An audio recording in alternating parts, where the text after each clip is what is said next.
Peace through strength isn't just a slogan, it's happening right now. While the media sleeps, President Trump is literally ending wars and getting Nobel Peace Prize nominations. So my name is Tom McCullough. I'm a White House correspondent for the Next News Network, and I'm standing in for Gary, who's racing to Ron Paul's birthday bash. And we're going to be broadcasting that live this Saturday.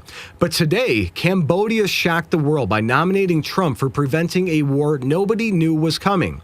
They're even renaming a highway after him. And meanwhile, Trump's envoy just met with Putin, and a summit could happen next week. The establishment said Trump would start World War III. They've been screaming that for years, guys.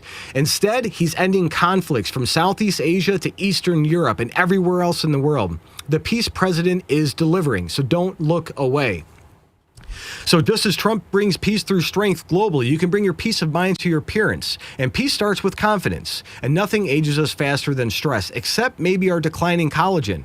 By 40, we've lost significant amounts, causing wrinkles and sagging skin. And that's why Ageless Collagen is essential. That's 5 collagen types from 4 premium sources, perfectly blended for maximum absorption. No clumping, no odor, just results. And every order feeds a hungry child through nokidhungry.org. So spreading peace through nutrition, non-GMO, hormone-free, with a 60-day guarantee, guys. Just like Trump's creating global stability, create your own confidence. Get 51% off at healthwithgary.com today. So peace isn't just the absence of war, it's the presence of strength. And President Trump just proved that to the entire world again. So watch this exclusive report from Gary Franchi on the road to Ron Paul's birthday, breaking down how Cambodia nominated Trump for the Nobel Peace Prize.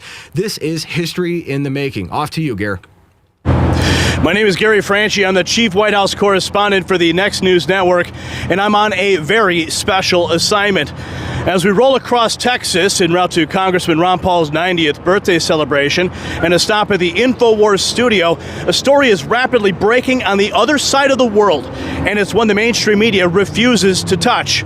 Now, the Prime Minister of Cambodia has formally nominated President Donald J. Trump for the Nobel Peace Prize for helping secure peace between Cambodia and Thailand, preventing war and protecting innocent lives.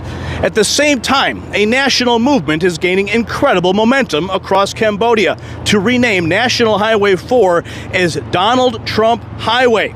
While it has not yet been finalized, the support is overwhelming, from the Prime Minister himself to scholars and students to government officials, veterans, and everyday citizens. The Cambodian people are uniting in one voice.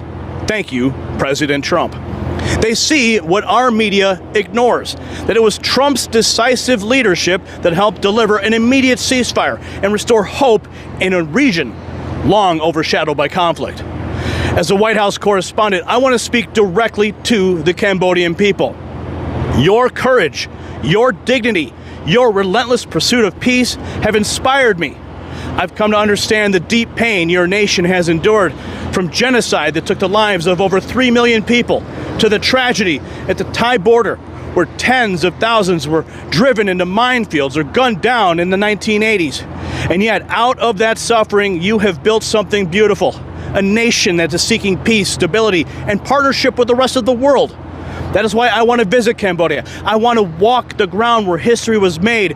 I want to meet the survivors. I want to report on the border where bullets once flew and show the world the cost of war. But more than that, I want to experience your culture, your people, and your spirit. And for the first time in my career, I will be translating this segment into the Khmer language, because your story deserves to be heard in your voice. Now, let me say this clearly. The bullying from Thailand must stop. Cambodia has earned peace, and the world must respect it. This movement, this moment, it was made possible by the tireless work of Trump consultant Michael Alfaro, who coordinated this effort behind the scenes with former Voice of America and U.S. State Department officials. And yes, the Trump inner circle is watching. Donald Trump Jr. has been fully briefed. He has seen the coverage, and his response, awesome. So what's happening right now has the power to reshape the face of diplomacy and recenter the conversation on real peace, not manufactured narratives. This is what peace through strength looks like, and it's what the media will do everything to ignore. And that's why we're here, to make sure that you see it first. For the Next News Network, I'm Gary Franchi, on assignment Stay tuned. So they are renaming the National Highway 4 the Donald Trump Highway. When's the last time a foreign nation honored an American president like this, guys? Honestly, when was the last time this happened? But Trump's not stopping with Cambodia. He's tackling the biggest conflict on earth, Russia and Ukraine. Listen to Trump himself reveal the breakthrough that has the war machine panicking. Check this out. Have Putin and Zelensky agreed to a summit yet? And where and when would that be? Well, there's a very good prospect that they will. And we haven't determined where, but we had some very good talks with President Putin today. And there's a very good chance that we could be ending the end of that road. That road was long and continues to be long, but there's a good chance that there will be a meeting very soon. How awesome is that? Trump said a very good chance we could be ending the war. And those aren't empty words coming from the world's free leader. That's a promise from a man who keeps his promises. And Secretary Marco Rubio confirms Trump's envoy, Steve Witkoff, just had a productive meeting with Putin. For the first time, we have concrete terms Russia would accept. And this is real diplomacy. Check this out, guys. Well, Steve went over to Moscow yesterday, Steve Witkoff, Ambassador Witkoff, and had a productive meeting in terms of what was discussed, the details that perhaps hadn't been shared before in terms of some ideas about how to bring this war to an end. Let's remind everybody that's the goal here. The president wants to end the war. So it was productive in that sense. We now have to continue to make progress. The president, after getting that update today, convened several leaders from Europe, updated them on what happened in the talks. We're going to be having talks with our European allies and the Ukrainians as well over the next couple of days, just to see what progress we can make on that side of it. And then hopefully, if things continue to progress, an opportunity will present itself very soon for the president to meet both with Vladimir Putin and with President Zelensky at some point here, hopefully in the near future. But obviously, a lot has to happen before that can occur. But I've always said this, that I think for the deal, if there's going to be a deal to end this war, it'll have to require the president to come in at the end and close on it, as I've seen him do numerous times now on trade deals as an example. So we got to get close enough to that point so that a meeting like that will be productive and worth doing. Today was a good day, but we got a lot of work ahead. There's still many impediments to overcome. And we hope to do that over the next few days and hours. So European allies are briefed. Ukrainian positions considered. The machinery of peace is moving faster than the machinery of war ever did. And here's the key. Russia has finally laid out what they want to end this conflict. Secretary Rubio explains how Trump plans to close this deal like only President Trump can. Check this out. I think what we have is a better understanding of the conditions under which Russia would be prepared to end the war. We now have to compare that to what the Ukrainians and our European allies, but the Ukrainians primarily, of course, are willing to accept. And what you try to see is how far can you get these two positions closer? How can you get these two positions closer to each other? If we can get what the Ukrainians will accept and what the Russians will accept close enough, then I think there's the opportunity for the president to have a meeting that includes both Putin and Zelensky to try to close this thing out. So we got to get closer in that regard.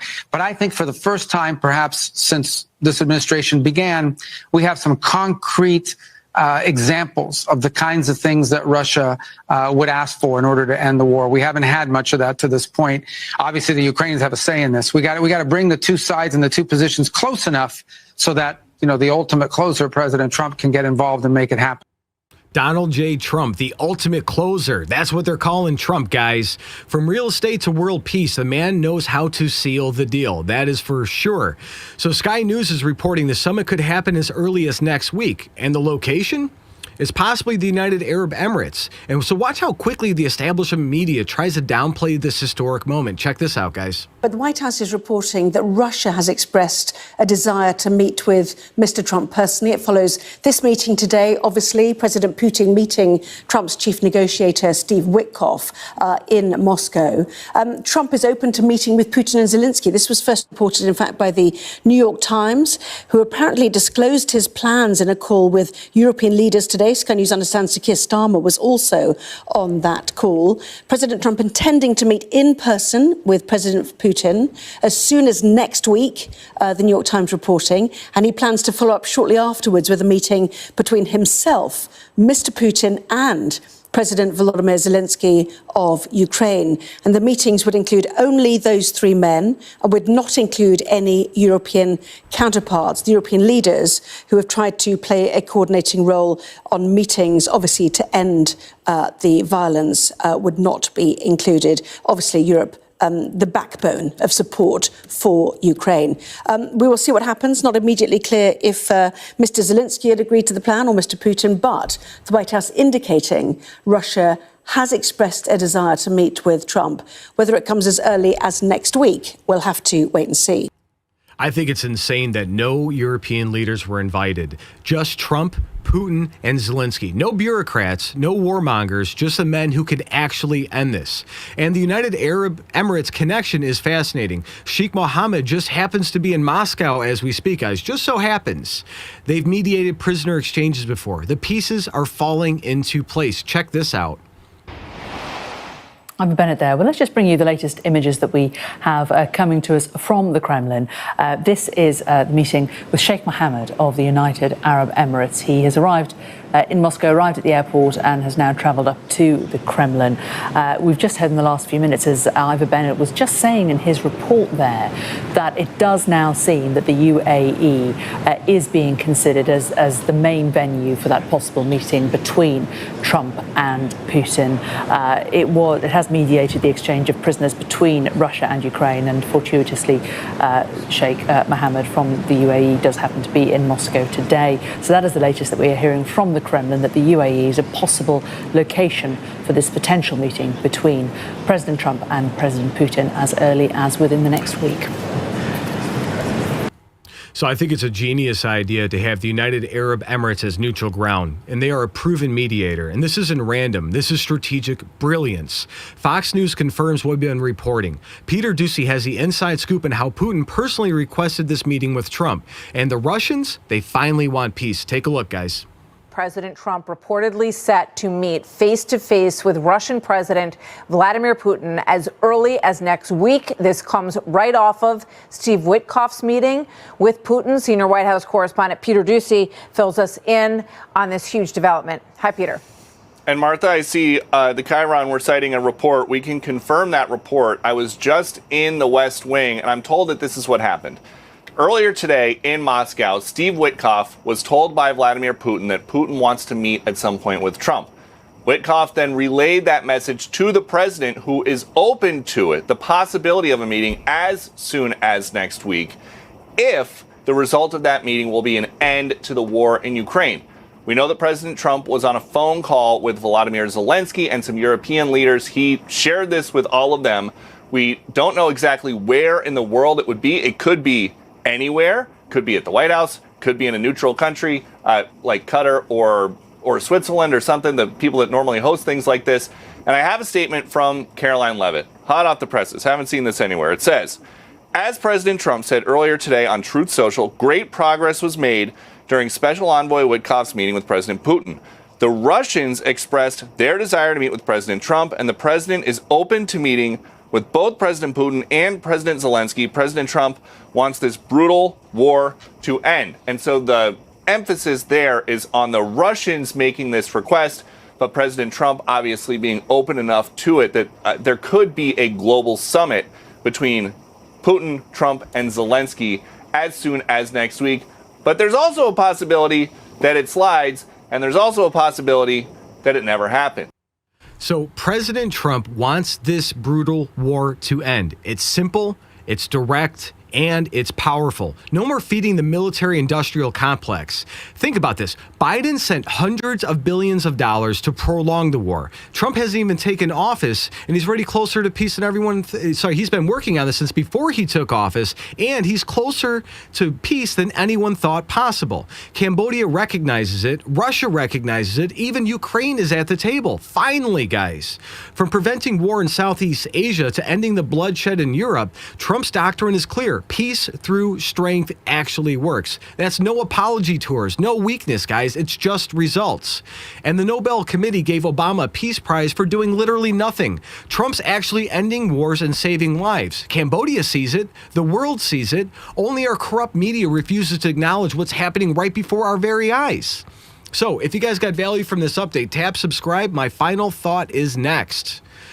So this is what leadership looks like. Real leadership, guys. Not endless wars and enriched defense contractors while young men die in trenches. It's not tough talk followed by weakness. Trump prevented a war between Cambodia and Thailand that nobody even knew was brewing. Now he's ending the Russia-Ukraine nightmare that's killed hundreds of thousands. The establishment said Trump would start World War III. Instead, he's creating world peace. And Cambodia wants to name a highway after him. Their prime minister nominated him for a Nobel Peace Prize. Meanwhile, Putin's ready to talk. Zelensky is at the table, and peace could break out, hopefully, next week. The warmongers are terrified because their gravy train is ending. The media is silent because it destroys their narrative.